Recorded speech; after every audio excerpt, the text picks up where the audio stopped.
নমস্কার, আমি প্রত্যয় নতুন ভিডিওতে আপনাদের সকলকে স্বাগত।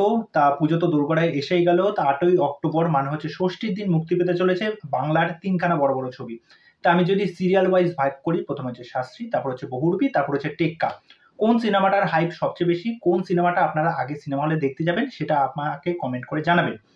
আর কতগুলো ফ্যাক্ট নিয়ে আলোচনা করব, কোন সিনেমা কয়টা শো সংখ্যা পেয়েছে, কোন সিনেমার ওয়ার্ড অফ মাউথ ভালো। তা সেই বিষয়টা এই ভিডিওতে আমি আমার একটা মতামত রাখছি, তারপরে আপনারা আপনাদের মতামত রাখবেন। প্রথমে চলে আসি শাস্ত্রীকে নিয়ে। দেখুন, মিঠুন চক্রবর্তী বাংলা সিনেমার জন্য আমরা জানি প্রচুর ভালো ভালো কাজ আমাদের দিয়েছেন, এবং যদি মিঠুন চক্রবর্তীর ট্র্যাক রেকর্ড দেখি তার লাইফে, তো প্রচুর এরকম অ্যাওয়ার্ড তিনি পেয়েছেন। দাদা সাহেব ফালকে এরকম একটা প্রেস্টিজিয়াস অ্যাওয়ার্ডে তিনি ভূষিত হতে চলেছেন। তারপরে এটা হচ্ছে সবচেয়ে বড় একটা প্লাস পয়েন্ট। তারপরে দেখুন, আমরা দেখেছি কাবুলিওয়ালায় মিঠুন চক্রবর্তীর পারফরমেন্স কী ছিল, এবং আমরা কখনো ভাবতে পারিনি কাবুলিওয়ালা এরকমভাবে আবার আসবে এবং মিঠুন চক্রবর্তীর হাত ধরে। এবং যখন সিনেমাটা যখন হলে মুক্তিপ্রাপ্ত হয়, তারপরে যারা ক্রিটিক্স আছে, যারা যারা বড় বড় অভিনেতা অভিনেত্রী আছে, এবং মিঠুন চক্রবর্তীর আপামর পুরো সমস্ত দেশ জুড়ে তার ভক্তরা কিন্তু এই সিনেমাটায় প্রচুর ভালোবাসা দিয়েছেন। তারা এটার গুণমুগ্ধ প্রশংসা করেছেন, এবং মিঠুন চক্রবর্তীর পারফরমেন্স অনবদ্য। সুতরাং সেই কাজের ভিত্তিতে তার একটা কিন্তু অডিয়েন্স এই সিনেমাটা মানে শাস্ত্রী দেখার জন্য আসবে। এবং দেখবেন শাস্ত্রী কিন্তু একটা আলাদা ধরনের গল্প বলতে চলেছে, যেটা একটা সোশ্যাল মেসেজ, যে আমাদের সময় দাঁড়িয়ে এখন প্রচুর মানুষ আছেন যারা এক প্রকার অন্ধবিশ্বাসে নিমজ্জিত আছেন, যার ফলে দেখবেন অনেকে কিন্তু আংটি ধারণ করে থাকে, বা তাদের এক প্রকার বাড়ির থেকে বলে দেওয়া হয় যে তোর এই দোষ রয়েছে, এই দোষ কাটানোর জন্য আংটিটা ইউজ কর। এবার এই যুক্তির মধ্যে কতটা সত্যি আছে, আর এই যে মানে এই যে জ্যোতিষ ভার্সেস এই যে বিজ্ঞান, এই বিষয়টা বাংলা সিনেমায় কিন্তু আগে দেখা যায়নি। এইরকম একটা ইউনিক কনসেপ্ট নিয়ে আসতে চলেছে। আর সবচেয়ে বড় যেটা পজিটিভ পয়েন্ট হচ্ছে স্বয়ং মিঠুন চক্রবর্তী তার মতো এরকম একজন পারফর্মার থাকা সেই সিনেমার জন্য একটা বিরাট বড় কিন্তু পজিটিভ পয়েন্ট। এবার চলে আসি যে শাস্ত্রীর ট্রেলারটা। দেখুন, শাস্ত্রীর ট্রেলারটা কিন্তু যথেষ্ট প্রমিসিং হচ্ছে। মিঠুন চক্রবর্তী দেবশ্রী এত বছর পর ব্যাক করতে চলেছে, এবং তাদের এই জুটিটা দেখার জন্য কিন্তু অনেক মানুষ আগ্রহ করে আছে। এবং যে প্রোডাকশন হাউসের কথা বলছি, সুরিন্দার ফিল্মস বহু বছর ধরে প্রচুর ভালো ভালো সিনেমা কিন্তু হিট দিয়েছে, সুতরাং ওইটারও কিন্তু একটা ভ্যালু আছে। এবার চলে আসি যদি বুক মাই শো, যদি শো সংখ্যা দেখি, সেই দিক থেকে বুক মাই শো সংখ্যা শাস্ত্রীর হচ্ছে 30টাও কিন্তু হয়নি। সুতরাং এটা কিন্তু একটা বিরাট চিন্তার জায়গা।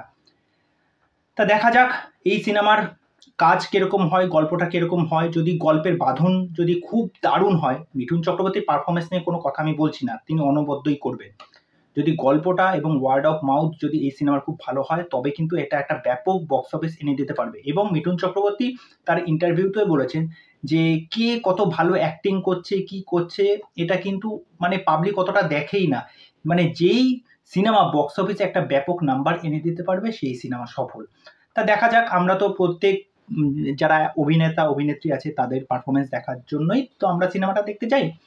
তা এরপরে চলে আসি বহুরূপীকে নিয়ে। দেখুন, নন্দিতারা এবং শিবপ্রসাদ তাদের নামের একটা আলাদা কিন্তু ব্র্যান্ড ভ্যালু রয়েছে, এবং উইন্ডোজ এতদিন ধরে যে ধরনের মানে ফ্যামিলি অডিয়েন্স রিলেটেড সিনেমা বানিয়ে এসেছেন, তাদের কিন্তু অডিয়েন্স একটা সেট রয়েছে। এবং তাদের যে প্রিভিয়াস কাজ যেটা হচ্ছে রক্তবীজ, প্রথম দিকে কিন্তু দুর্গাপুজো যখন রিলিজ করেছিল, প্রথম দিকে কিন্তু সেমভাবে চলেনি, কিন্তু যত দিনকে দিন চলেছে সিনেমাটা, ওয়ার্ড অফ মাউথ পেয়েছে, সেই সিনেমাটা কিন্তু এত ব্যাপক কালেকশন করেছে, এবং সেটা কিন্তু প্রায় 100 ডেজের ওপরে কিন্তু রক্তবীজ চলেছে। এবং বক্স অফিসে মোটামুটি প্রায় 6 কোটি টাকার ওপর কিন্তু বিজনেস এনে দিয়েছে। আর দেখবেন উইন্ডোজ যখনই কোনো একটা কন্টেন্ট নিয়ে আসে, তারা কিন্তু একটা বক্স অফিসে একটা ব্যাপক নাম্বার দেয়।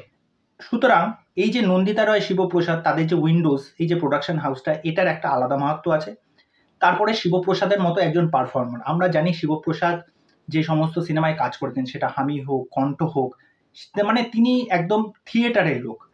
সুতরাং তাকে যখন আমরা এরকমভাবে দেখতে পাচ্ছি, এবং শিবপ্রসাদ এখানে ক্যারেক্টারটা প্রচণ্ড চ্যালেঞ্জিং। বহুরূপীর যে ট্রেলারটা সেটা কিন্তু দারুণ।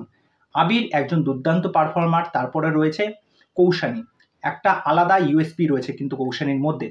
আর এখানে যে গল্পটা যেরকমভাবে দেখানো হচ্ছে, সুতরাং গল্পের মধ্যে কিন্তু একটা স্ট্রং মেসেজ থাকবে যে এরকম প্রচুর মানুষ আছে যারা এই বহুরূপী জীবিকা নির্বাহ করে থাকে, তাদেরকে এখন সেরকমভাবে কেউ মানুষ চেনে না, জানে না, তাদের এই কালচারটাকে নিয়ে আসছে। আর উইন্ডোজের কাজের মধ্যে দেখবেন একটা গ্রাম বাংলার ছোঁয়া, একটা গ্রাম বাংলার মেসেজ, এই সমস্ত বিষয় কিন্তু তুলে ধরা হয়। আর ওদের যে প্রত্যেকটা গান, যে কটা গান এসেছে দেখুন, প্রত্যেকটা গান কিন্তু দুর্দান্ত হয়েছে। সুতরাং এই কাজটাও কিন্তু দুর্দান্ত হওয়ার একটা আশা রাখে। এবার চলে আসি টেক্কাকে নিয়ে। পুজোয় সৃজিত মুখার্জির সিনেমা মানে চোখ বন্ধ করে সেই সিনেমাটা দারুণ ব্যবসা লাভ করবে, কেননা আমরা দশম অবতারের ক্ষেত্রেও কিন্তু সেটা দেখেছি। এবারের বাড়তি পাওনা হচ্ছে দেব, এবং দেবের প্রোডাকশন হাউস থেকে যে কটা সিনেমা আজ অব্দি আমরা দেখে এসেছি প্রত্যেকটা কিন্তু হিট দিয়েছে। এবং দেব যেভাবে নিজের চরিত্রটাকে নিয়ে খেটেছে, যেভাবে নিজেকে ভেঙেছে, সেটা এক কথায় অসাধারণ। কেননা সেটা টিজার হোক, সেটা যখন পোস্টার আসে, বা দেবের লুকটা যখন রিভিল হয়, অন্যান্য যারা স্টার কাস্ট আছে, যেরকমভাবে ট্রেলারটা এসেছে সেটা কিন্তু যথেষ্ট প্রমিসিং একটা ট্রেলার। এবং দেখবেন বর্তমান সময়ের পরিপ্রেক্ষিতে এই যে ঘটনাটা ঘটছে সেটার সাথে রিলেট করে কিন্তু এই ঘটনাটা বা এই যে ট্রেলারটা আনা হয়েছে, এটার জন্য কিন্তু অডিয়েন্স অপেক্ষা করে বসে আছে। এবং দেব এবং সৃজিত জুটি এই প্রথমবার আসতে চলেছে।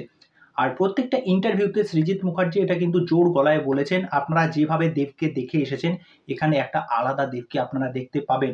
কেননা যখন গানগুলো এসেছিল, গানের প্রত্যেকটা ঝলকে দেবদাস যেরকম ন্যাচারাল পারফরমেন্স বেরিয়ে এসেছে সেটা দেখার জন্য কিন্তু আমি উদগ্রীব হয়ে আছি। সুতরাং এবার বুঝতেই পাচ্ছেন ইকুয়েশনটা, প্রত্যেকটা সিনেমারই কিন্তু ইন্ডিভিজুয়াল হাইপ রয়েছে।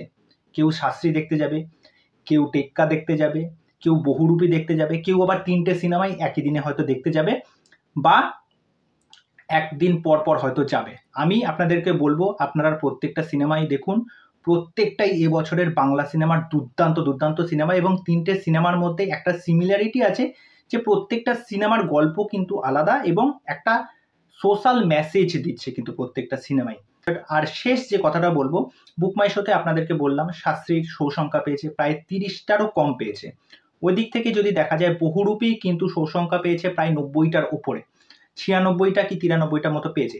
টেক্কা শো সংখ্যা যদি দেখি, টেক্কা কিন্তু 70টার উপরে কিন্তু শো সংখ্যা পেয়েছে। তা এই দিক থেকে কিন্তু একটু কালেকশনের কিন্তু হেরফের হতেও পারে। আমি জানি না শাস্ত্রীর শো সংখ্যা পরবর্তীতে আবার বাড়ানো হবে কিনা, এইটা একটা চিন্তার বিষয়। তা দেখা যাক। তা এই বিষয়ে আপনাদের কি মতামত সেটা অবশ্যই আমাকে কমেন্ট করে জানাবেন। তো চলুন আজকের ভিডিও এখানে শেষ করছি, পরবর্তী ভিডিওতে আবার দেখা হবে। আর চ্যানেলে এসে চ্যানেলটিকে সাবস্ক্রাইব করে দেবে, এবার সাথে থাকবেন, পাশে থাকবেন। নমস্কার।